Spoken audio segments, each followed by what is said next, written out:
Well, so what I'll say to patients is, try to get comfortable with a little bit of hunger. It's not, if you are what's called food secure, meaning you have the resources to get food, even if there's nothing at home. You can either stop at the store, or you have a car to get food, whatever. You can get food. So that means that it's 4 o'clock, you're at work, you're hungry. But you know between 5:30 and probably 7, you're going to eat. So can't you get an hour and a half? Can't you just be hungry for an hour and a half? And when you think about it, it's not that hard, but it's something we've gotten away from. Then people say, oh, it's 4 o'clock, I'm starving, it's the bad time of day, and then everyone buys into that and says, well, it's a bad time of day. So we've got to have a little snack, and we've got to have little cookies, so we've got to have chips, so we've got to have something, because that's what people do. Wait, you don't have to do what people do. I would say you can do something different. You can say, when I get home, I'm going to have this for dinner, I'm going to have that for dinner, I have this, So it's pre-planned. Okay, it's getting into pre-planned.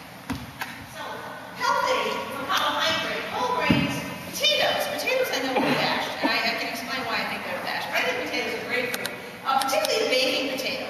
They have that marker, for those of you over the age of 40, they're really big. I mean, now you can buy these enormous big potatoes. But I always say to patients, if you buy them in a bag, like a 5-pound bag, they tend to be more reasonable. They're more like 7 ounces, 8 ounces. I mean, some of them now are 12, 14 ounces. I mean, they're enormous potatoes. But I think potatoes are great because people who overeat carbohydrate, who overeat pasta or rice, a lot of them will just eat one potato. They're not going to go for that second potato. They'll stop at one, so I think they can be very useful in weight control. Vegetables in general, vegetables are very low calorie. I always have vegetables unlimited. Fruit can be healthy. My problem with fruit is it is easy to overeat. So I'll talk about how I set up food planning. I tend to limit it. And then non-fat dairy. Non-fat dairy is a good source of carbohydrate. Not so healthy. Anything white flour, whether it's pasta or rice or bread, tends to be unhealthy. And of course, anything sweet. That's no surprise, I think, to people. For protein, healthy source of protein. Anything is the best available source of protein. Hopefully you know that eggs are not related to heart disease. They actually don't increase your blood cholesterol. But they are a great food. You do not need to eat egg beaters. I don't like egg beaters. But eggs are a great source of protein, and they're very economical, they're very versatile. Many people like them. I work a lot in cancer now, and I find cancer patients, even when they're really sick, can take an egg. I mean, they're an egg, the egg is okay, they can have a scrambled egg. They're very easy to digest. Legumes, bean products, great source of protein. If you buy canned ones, if you rinse off the stuff they're sitting in, that's what we don't digest. That stuff, the lucky stuff they're in. But otherwise, they're very versatile food. Nuts. Nuts are a great source of protein and fat. I recommend nuts at breakfast. What is unhealthy about egg beaters? Oh, because it's the fat that's in it, the polyunsaturated fats and vegetable oils, which I think I want the fat slide. But polyunsaturated fats break down. They oxidize in your body.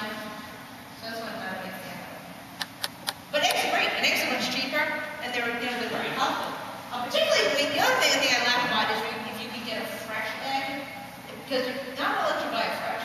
The way you can tell they're fresh is if this is my food science, but you have a yolk, and then you have a little border of white that's thicker than the rest of the white.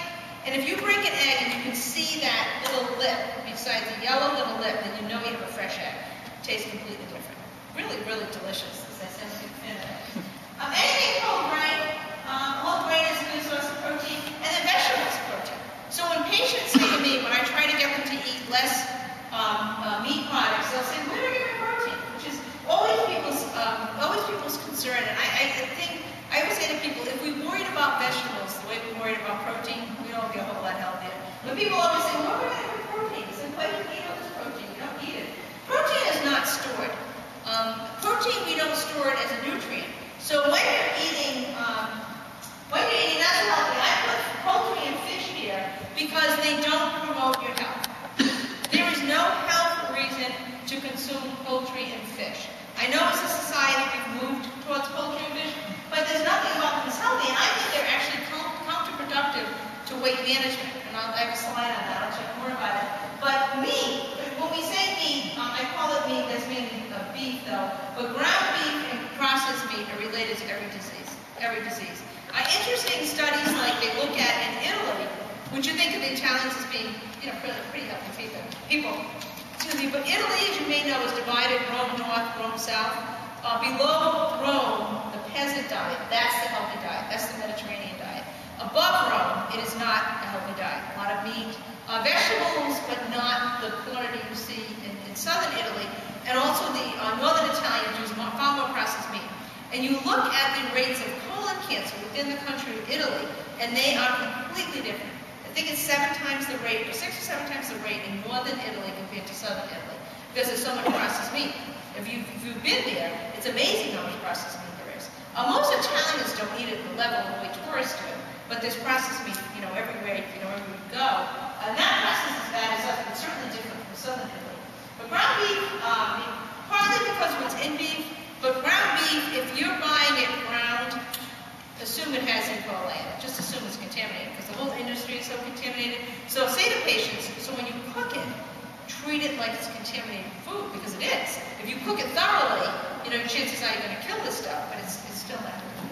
Virgin olive oil, the slide after this on it, but extra virgin olive oil is really an incredible food. It's fascinating. The more I read about it, the more fascinated I become with it. But also nuts. I like people to use nuts mainly as a breakfast food, part of their breakfast meal, like nuts on their cereal, peanut butter. But olive oil, I try to get people to use as much as they can. They're not so healthy as meat, all meat. Then the vegetable oils, as you mentioned. Vegetable oil, soybean oil is the major vegetable oil in the United States food system. And then also safflower was big in the 80s, then corn. This gets into commodities, what the government supports. So these are very inexpensive oils.